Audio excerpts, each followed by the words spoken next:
Me llamo Clara, tengo 28 años, y hace exactamente 3 meses estaba parada en la recepción de un salón de eventos con una tarjeta de débito Platinum en la mano. Sintiendo cómo se me lava la sangre, se supone que ese debía ser uno de los días más felices de la planificación. Faltaban solo 2 semanas para la boda. Todo estaba listo, las flores, la música, los invitados confirmados. Ese día solo tenía que hacer el pago final del banquete. Eran $12,000. El fruto de 3 años de ahorros conjuntos, de horas extras, de no salir a cenar, de privarnos de vacaciones. Todo estaba en esa cuenta compartida a la que llamábamos cariñosamente el futuro. La chica de la recepción, con una sonrisa amable que pronto se volvería incómoda, pasó la tarjeta por la terminal. Bip, bip, bip. Error. Fondos insuficientes. Me reí nerviosamente. Seguro es el chip, le dije. Inténtalo de nuevo, por favor. Ella asintió. Aunque vi un destello de duda en sus ojos. Lo intentó de nuevo. Bip, bip, bip. Rechazada, quizás. Es el límite diario del banco, sugerí, aunque sentí un nudo en el estómago. Saqué mi teléfono rápidamente para revisar la aplicación del banco. Mis manos temblaban un poco, pero me dije que era ridículo ponerse así. Mi prometido, a quien llamaré Julián, era el hombre más responsable que conocía. Él manejaba las finanzas. Él era el que siempre decía que debíamos tener un colchón de seguridad. Seguro había movido el dinero a una cuenta de ahorro para generar intereses hasta el último minuto. Era algo muy de él. Abrí la aplicación. El reconocimiento facial tardó un segundo que pareció una eternidad. La pantalla cargó, y entonces, el mundo se detuvo. Saldo disponible, $14.30, parpadeé. Actualicé la página. $14. No había 12,000, no había 30,000. ¿Qué era el total de nuestros ahorros de vida? Había $14. Lo suficiente para 2 cafés y una mentira. Marqué el número de Julián. Sonó 1, 2, 3 veces. Hola, contestó él, con esa voz relajada y segura que yo amaba tanto. Se oía ruido de fondo, como de un videojuego o la televisión. Julián, dije, tratando de que no se me quebrara la voz frente a la recepcionista. Estoy en el salón de eventos. La tarjeta fue rechazada. La cuenta está vacía. Hubo un silencio al otro lado. No un silencio de sorpresa, sino esa pausa calculada de alguien que está ganando tiempo. Ah, eso, dijo finalmente. Su tono no era de pánico. Era condescendiente. Nena. Tranquila. No pasa nada. Moví el dinero. ¿Moviste el dinero? Repetí, sintiendo que la recepcionista me miraba fijamente. ¿A dónde? Tengo que pagar esto ahora. Faltan 2 semanas. Lo moví a una cuenta de inversión de alto rendimiento, le explicó, como si le hablara a una niña pequeña. Una oportunidad increíble. Criptomonedas estables, mercado de futuros. Una cosa técnica. Me lo recomendó un socio. En lugar de tener el dinero pudriéndose en el banco, lo puse a trabajar. Para nosotros, para la luna de miel. Respiré hondo. Julián, necesito pagar el banquete hoy. Si no pagamos hoy, perdemos la fecha. Saca el dinero de esa inversión ahora mismo. Él soltó una risita exasperada. Clara, no funciona así. No es un cajero automático. El dinero está bloqueado por unos días para maximizar el retorno. Tienes que relajarte. Dile a la chica que le pagamos la próxima semana. No puedo decirle eso, susurré, sintiendo las lágrimas picar en mis ojos. El contrato dice hoy. Pues soluciónalo, dijo él, y su voz se endureció. Eres encantadora, invéntate algo. Diles que hubo un error del banco. Yo estoy haciendo esto por nuestro futuro, por nuestra familia, y tú te estás ahogando en un vaso de agua. Confía en mí, ¿quieres? ¿O vas a empezar con tus inseguridades ahora? Colgó. Me quedé allí, con el teléfono mudo en la oreja y la vergüenza quemándome la cara. Soluciónalo, confía en mí. Ese fue el gancho. Esa fue la primera vez que sentí que algo estaba podrido, pero el miedo a cancelar la boda, el miedo a decirle a mi familia que había un problema, fue más fuerte. Miré a la recepcionista y mentí. Le dije que mi banco había bloqueado la transacción por seguridad. Pagué $500 con mi tarjeta de crédito personal para asegurar unos días más de prórroga y salí de allí temblando. No lo sabía entonces. Pero ese día no solo perdí mi dignidad. Ese día comenzó la cuenta regresiva para descubrir que el hombre con el que dormía no existía. Durante los siguientes 3 días, nuestra casa se convirtió en un campo minado. Julián actuaba como si nada hubiera pasado. Llegaba del trabajo, me daba un beso, cenaba y se ponía sus auriculares frente a la computadora. Si yo mencionaba el dinero, él suspiraba. Rodaba los ojos y decía la frase mágica: ya te dije que está en proceso, Clara. Deja de ser tan materialista. ¿Te importa más el dinero que mi palabra? Gaslighting. De manual. Me hacía sentir culpable por preguntar dónde estaban los ahorros de toda nuestra vida. Llegué a dudar de mí misma. Pensé, quizás Soy una histérica. Él siempre ha sido inteligente con los números, quizás me quiere dar una sorpresa y comprar una casa mejor. Pero mi instinto, esa voz pequeña que solemos ignorar por amor, no se callaba. Al cuarto día, le exigí ver la cuenta. Si el dinero está invertido, le dije durante la cena, mientras él miraba su celular.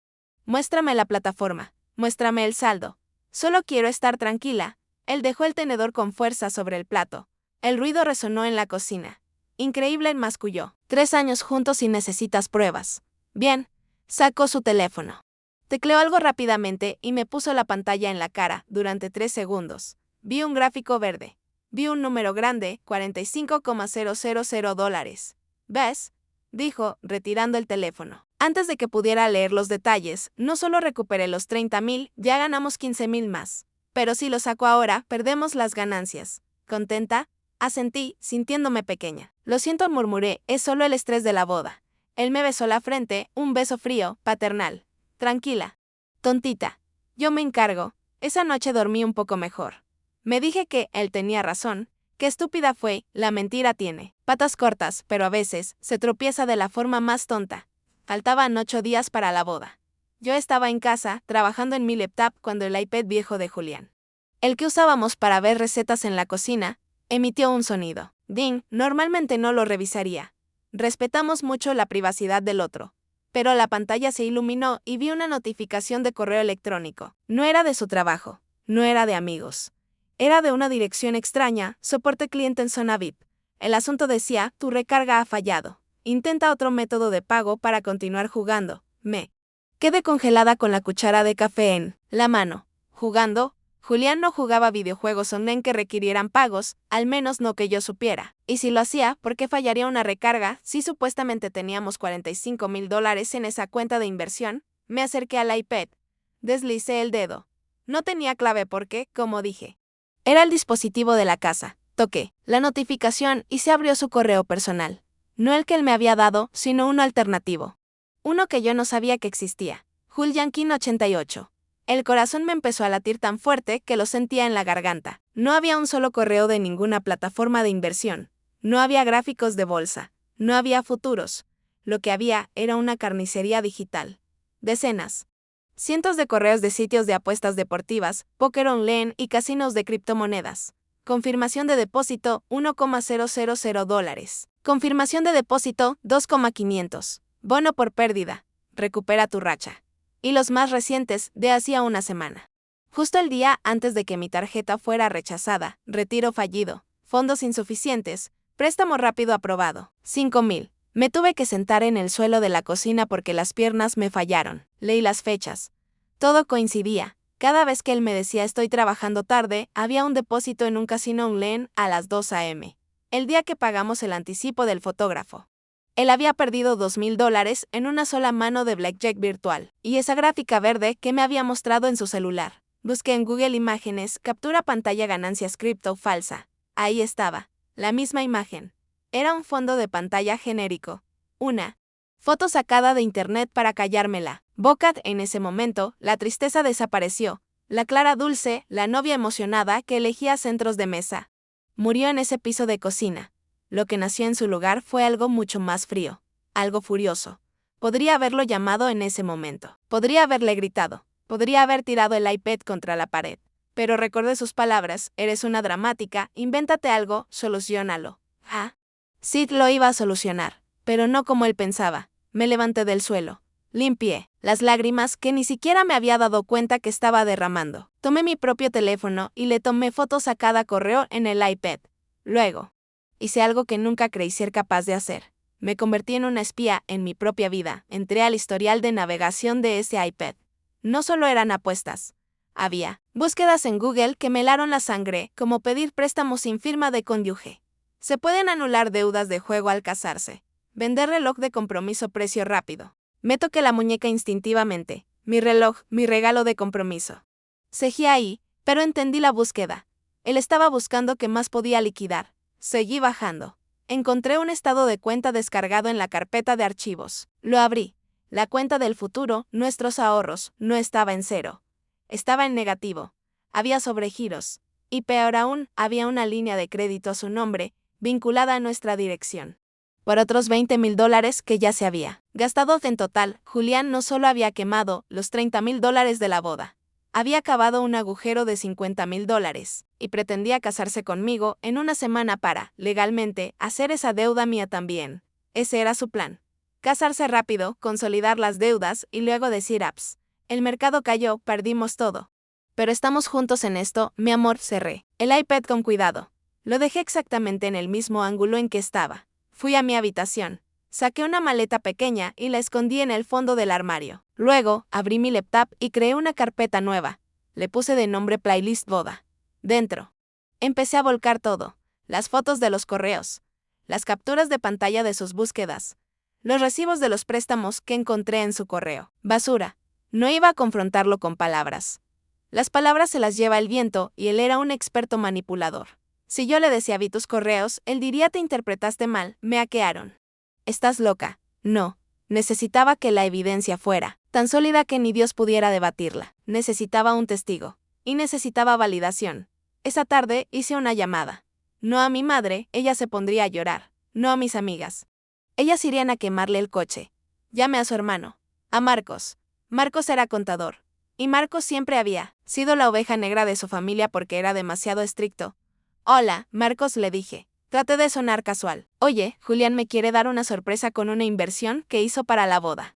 Pero no entiendo bien los términos fiscales. ¿Podrías venir a casa mañana cuando él no esté para ayudarme a revisar unos papeles? Quiero asegurarme de que no tengamos problemas con Hacienda. Sabía que, si le decía la verdad por teléfono, él llamaría a Julián. Necesitaba que lo viera. Al día siguiente, Julián se fue al trabajo, dándome un beso en la mejilla y diciendo, hoy seguro se libera el dinero. Nena, ya verás. Seguro que, sí, le respondí sonriendo. En cuanto salió, llamé a Marcos. Cuando su hermana llegó y le puse el iPad enfrente, vi cómo se le transformaba la cara. Pasó de la curiosidad a la confusión y finalmente a una vergüenza profunda. Clara, susurró pasando las páginas de los estados de cuenta. Esto no es una inversión. Esto es B365. Esto es Eripto Casino. Lo sé, dije, cruzada de brazos. Sintiéndome extrañamente poderosa, pero mira la fecha de este préstamo. Marcos miró. La semana pasada. Falsificó la firma de mi padre como aval. ¿Qué? Eso yo no lo sabía, esta firma es la de nuestro papá. Julián usó la casa de mis padres como garantía para un préstamo usurero. Marcos levantó la vista y me miró a los ojos. Vi dolor en él, pero también vi una resolución firme. No te puedes casar con él, Clara, dijo Marcos. Su voz temblaba. Si firmas ese papel de matrimonio en bienes mancomunados, te vas a hundir con él, y se va a llevar la casa de mis padres también. Esto es una enfermedad. Pero también es un crimen. No me voy a casar, le aseguré, pero necesito tu ayuda. No quiero simplemente irme y dejar que él cuente la historia de que yo lo abandoné. En el altar por loca, quiero que él admita lo que hizo. Marcos cerró el iPad. El viernes dijo. El viernes es la cena de ensayo con la familia, ¿verdad? Sí. Hazlo ahí. Yo me aseguro de que mis padres estén sentados. Tú trae las pruebas. Acabemos con esto antes de que arruinen más vidas. Los 3 días siguientes fueron la actuación de mi vida. Si alguna vez han tenido que sonreírle a alguien que saben que les está robando, entenderán el frío que se siente en el pecho. Julián estaba eufórico. Como yo había dejado de preguntar por el dinero, él asumió que su manipulación había funcionado. Creía que me había domado. Llegaba a casa silbando. Ya casi sale la transferencia. Amor, me decía, mientras se servía una copa de vino que habíamos comprado para celebrar. El mercado está volátil, pero mi socio dice que aguantemos un poco más. Vamos a ser ricos. Yo solo asentía y seguía doblando ropa. Qué bueno, Julián. Eres un genio. Por dentro. Estaba contando las horas. Mientras él dormía, yo seguía, llenando la carpeta Playlist Boda. Encontré algo más. No solo la firma falsificada de su padre. Encontré que había vendido mis joyas. Unos aretes de oro que mi abuela me dejó. Yo los guardaba en una caja fuerte pequeña en el armario. Cuando la revisé, estaba vacía. En su lugar había un recibo de una casa de empeño a nombre de Julián R. fechado hacía 2 meses. Ese fue el último clavo. Ya no sentía dolor por los aretes. Sentía asco. Estaba durmiendo con un extraño que me veía como un cajero automático con piernas. El jueves por la noche, un día antes de la cena de ensayo. Él intentó la última jugada. Estábamos en la cama. Él se giró y me abrazó. Clara susurró, hay un pequeño problema administrativo con la cuenta de inversión.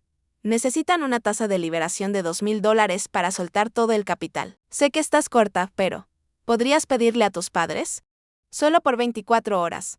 Te lo devuelvo el doble el sábado. Me quedé quieta en la oscuridad. Quería vomitar. Quería gritarle que sabía que esos $2,000 eran para pagarle a algún prestamista que le estaba respirando en la nuca, pero respiré hondo y usé mi mejor voz de actriz. No te preocupes, amor. Mañana en la cena de ensayo lo arreglamos todo. Mis padres van a estar ahí. Tus padres también. Hablamos de dinero todos juntos. Él me besó aliviado. Eres la mejor. No te merezco. No pensé yo, no me mereces. Llegó el viernes. La cena de ensayo. Habíamos reservado un salón privado en un restaurante italiano. Era un lugar bonito, con manteles blancos y velas. El escenario perfecto para una tragedia. Llegué temprano. Marcos, su hermano, ya estaba ahí. Nos miramos. Él estaba pálido, pero asintió levemente. Sabía lo que tenía que hacer. Llegaron mis padres, felices, trayendo regalos. Llegaron los padres de Julián, orgullosos de que su hijo se casara. Y finalmente llegó Julián. Entró como un rey. Saludó a todos. Pidió champán para la mesa antes incluso de sentarse. Estaba radiante. Se sentía intocable. Se sentó a mi lado y me tomó la mano sobre el mantel. Su mano estaba sudada. Bueno, dijo Julián, levantando su copa antes de pedir, quiero hacer un brindis. Por Clara, la mujer más paciente y maravillosa que ha confiado en mí incluso cuando las cosas se ponen un poco complicadas. Te amo. Nena, todos sonrieron. Mi mamá se limpió una lágrima. Yo no levanté mi copa. Dejé mi mano muerta abajo, la suya, y con la otra mano saqué de mi bolso una carpeta azul gruesa. No tenía playlist boda escrito. No tenía nada. La puse sobre la mesa con un golpe seco que hizo vibrar los cubiertos. El sonido cortó las risas. No puedo brindar, Julián, dije. Mi voz salió tranquila, sorprendentemente firme. No era la voz de una víctima. Era la voz de un juez. Julián bajó la copa, confundido. ¿Qué pasa, amor? ¿Es una sorpresa? Sí, dije, es una sorpresa, pero no la que tú crees. Empujé la carpeta hacia el centro de la mesa, girándola para que quedara frente a su padre, mi suegro. Ábrela, por favor, Roberto, le dije a su padre. El silencio en la sala se volvió espeso, asfixiante. Julián soltó mi mano. Clara, ¿qué estás haciendo? Su tono cambió. Ya no era dulce, era una advertencia. No es el momento para tus dramas. Abre la carpeta, Roberto, repetí, ignorando a Julián, su padre, con el ceño fruncido. Abrió la carpeta. Lo primero que vio fue la captura de pantalla del saldo bancario. $14. Luego, pasó la página. La lista de transferencias a Casino Royal Online. Pasó otra página. Los correos de cobranza. Julián intentó levantarse y agarrar la carpeta. Ya basta, gritó, estás loca. Eso es privado. Papá, no lees eso, ella no entiende de finanzas, son inversiones complejas. Fue entonces cuando Marcos, su hermano, habló desde el otro lado de la mesa. Siéntate, Julián, dijo Marcos con voz de hielo. ¿Tú también? Julián lo miró con odio. ¿Qué le dijiste? Eres un envidioso. Siéntate, repitió Marcos, y deja que papá llegue a la página 5. Roberto llegó a la página 5. Se detuvo. Su rostro pasó del rojo al blanco en un segundo. ¿Qué es esto? Susurró Roberto. Levantó la hoja. Era el documento del préstamo con la casa de sus padres como garantía. Es tu firma. Papá, dijo Marcos, o al menos eso intentó hacer parecer. Falsificó tu firma para pedir $20,000 hace una semana.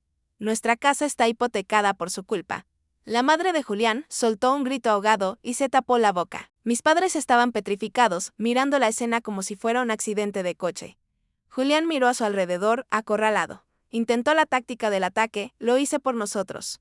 Le gritó a la sala, señalándome a mí. Ella quería una boda de lujo. Ella me presionaba. Necesitaba el dinero para darle sus caprichos. Perdí el control tratando de complacerte a ti, Clara. Me levanté despacio. No dije. Saqué el último papel de mi bolso. El recibo de la casa de empeño. Vendiste los aretes de mi abuela muerta hace 2 meses. Julián, mucho antes de los gastos finales de la boda. No fue por mí, fue por ti. Porque eres un adicto y un mentiroso. Tiré el recibo sobre su plato, encima de su servilleta de lino. La boda se cancelará, anuncié, mirando a mis padres. Lo siento, mamá. Papá, perdí el dinero. Perdí todo lo que ahorramos, pero no voy a perder el resto de mi vida. Julián se desplomó en la silla. Empezó a llorar. No un llanto de arrepentimiento, sino el llanto patético de un niño que ha sido descubierto. Puedo arreglarlo, balbuceaba. Solo necesito tiempo. Clara. Por favor, su padre, Roberto, cerró la carpeta. Se levantó, caminó hacia su hijo y por primera vez en su vida. No lo protegió. Vas a venir con nosotros ahora mismo, dijo su padre. Y mañana vamos a ir al banco y a la policía. Vas a confesar el fraude de la firma antes de que pierda mi casa. Policía. Julián levantó la vista, aterrorizado. ¿Me vas a denunciar? Soy tu hijo. Por eso mismo respondió Roberto, porque si no te detengo yo. Vas a terminar en la cárcel o muerto por las deudas. Se acabó. Julián, salí del restaurante sola. Mis padres querían llevarme, pero les dije que necesitaba caminar. Dejé atrás los gritos, los lloros de mi suegra, y a Julián hecho un ovillo en la silla. Caminé 3 cuadras hasta mi coche, me senté al volante, y por primera vez en una semana. Respiré de verdad, el aire nunca me había sabido tan dulce. Las semanas siguientes fueron duras. No voy a mentir. Tuve que llamar a los invitados. Tuve que pelear con los proveedores para recuperar depósitos, no recuperé casi nada. Tuve que mudar mis cosas de vuelta a un apartamento pequeño. Perdí $30,000. Es mucho dinero. Es el dinero de una casa. Julián está en rehabilitación. Sus padres lo obligaron como condición para no presentar cargos criminales por la falsificación, aunque tuvieron que refinanciar su casa para pagar la deuda del prestamista. No he hablado con él desde esa noche. A veces, cuando reviso mi cuenta bancaria y veo que estoy empezando de cero a los 28 años.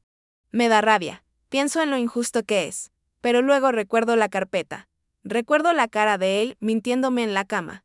Recuerdo la firma falsa de su padre. Y me doy cuenta de que los $30,000 fueron el precio más barato que podía pagar. Pagué $30,000 para no casarme con mi ruina. Pagué $30,000 por mi libertad. Si estás escuchando esto y tienes esa sensación en el estómago, si los números no cuadran, si tu pareja te dice que estás loca por pedir pruebas, hazte un favor. Busca la verdad, aunque duela. La verdad siempre es más barata que una mentira a largo plazo. Soy Clara, estoy soltera, estoy en la quiebra, pero soy libre. Y esa es la mejor inversión que he hecho en mi vida.